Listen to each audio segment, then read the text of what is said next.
Hi, my name is Steve Chase, founder of Sequential Solutions. This video, we're going to talk about managing the new bank feeds in your QuickBooks Online account. So just today, I noticed a brand new feature that we're going to take advantage of learning the new tools, okay? If you log into QuickBooks Online, if you don't have this, realize that QuickBooks releases new updates at a kind of a rolling batches. So sooner or later, this will be coming down the road to your account. First step that you're going to want to do is you're going to want to log in to your QBO and click on the banking section. When you click on the banking section, what's new is all of this right here, the matches, other expenses, and uncategorized expenses, all that. So let's take a look at that. First, you want to make sure you're managing the correct register. So when you're connected to a bank feed, you can connect bank accounts or credit card accounts. And so there's a drop down that will let you choose. I'm going to click on the checking account here. It gives us a little thumbnail that we have 25 transactions to review. So the first tab or tile that we see is all transactions. So 25 transactions, and if you've done bank feeds before, you know that every row here needs to have your input. And that's going to be a combination of adding transactions or matching transactions, and a few others. Under circumstances, you might exclude them if they're already in the register.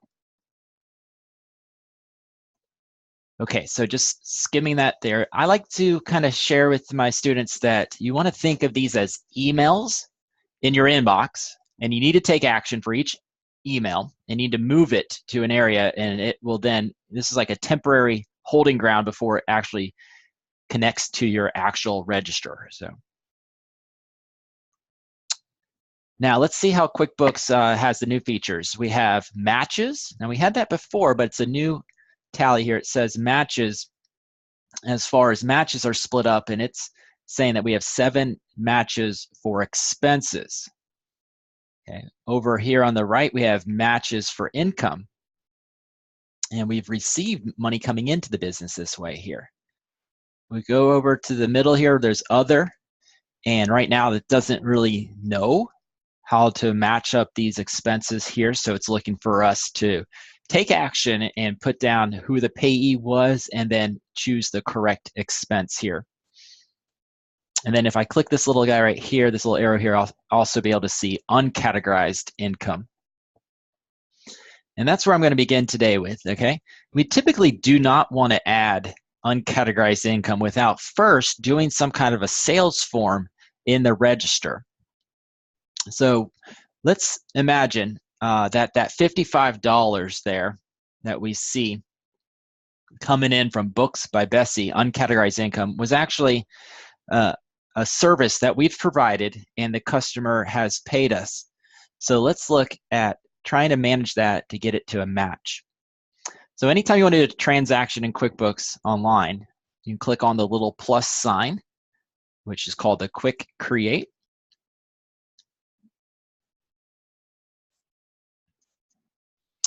And money coming into the business is going to be found under the Customers tab. Now, an invoice would require that you invoice and then you receive payment. This is 2 steps. I first invoice, then I receive payment. If you want to do both of those at the same time, if the customer's paying you at the same time, through a credit card or through a check or cash, better to just go straight into sales receipt to save the time. So I'm going to click on sales receipt, and that will open up the sales receipt form. When I fill out the sales receipt form, I need to have a customer name, a product that's linked to my products and services here, and then the amount.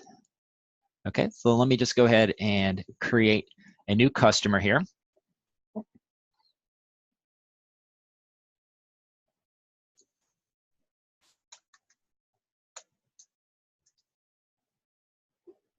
Okay, I'm going to add Alpha Omega LLC to my customer list here. Just a quick add here.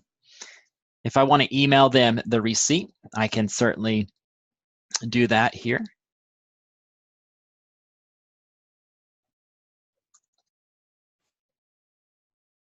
Okay, just making up a fake email here.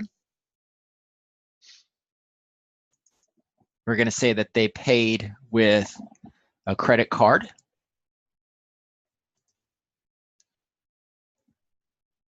And we'll just go down to the product or service here and select one of the items that have already been linked up.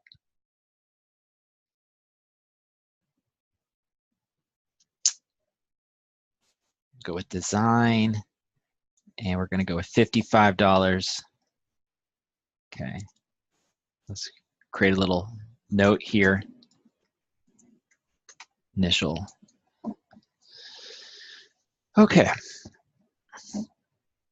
Now, if they were paying with a credit card, we would want to have QuickBooks payments set up on our mobile to be able to receive that payment, or we could be clicking on the enter credit card details here as well.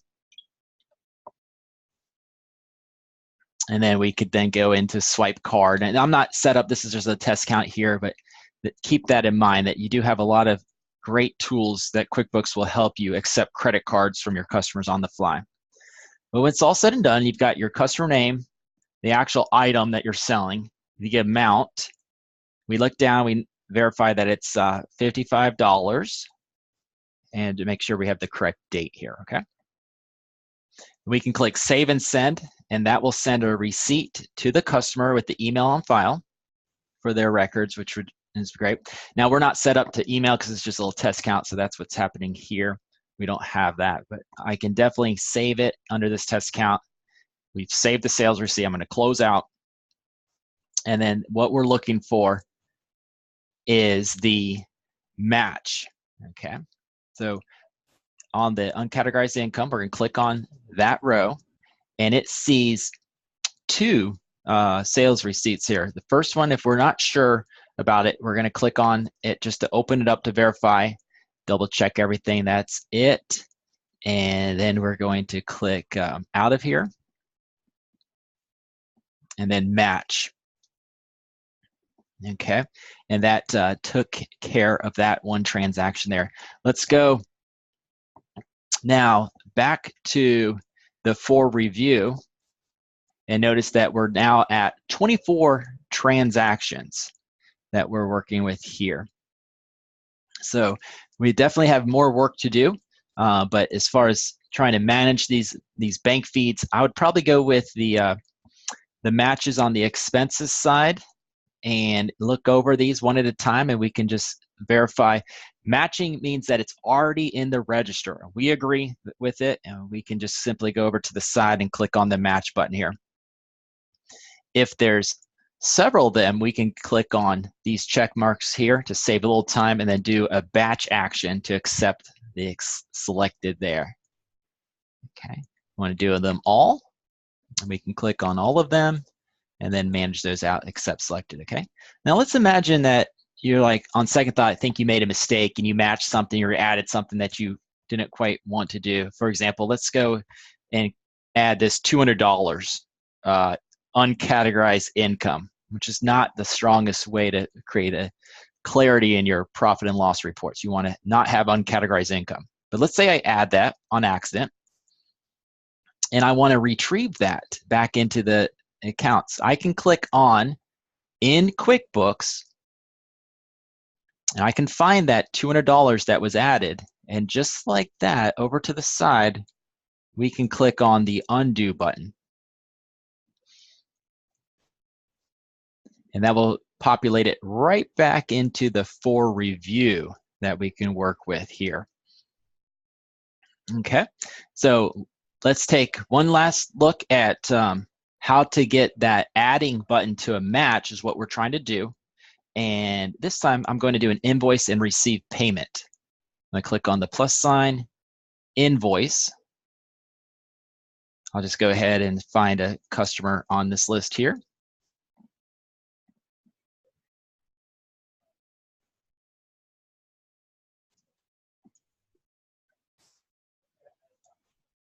We'll do a design for $200.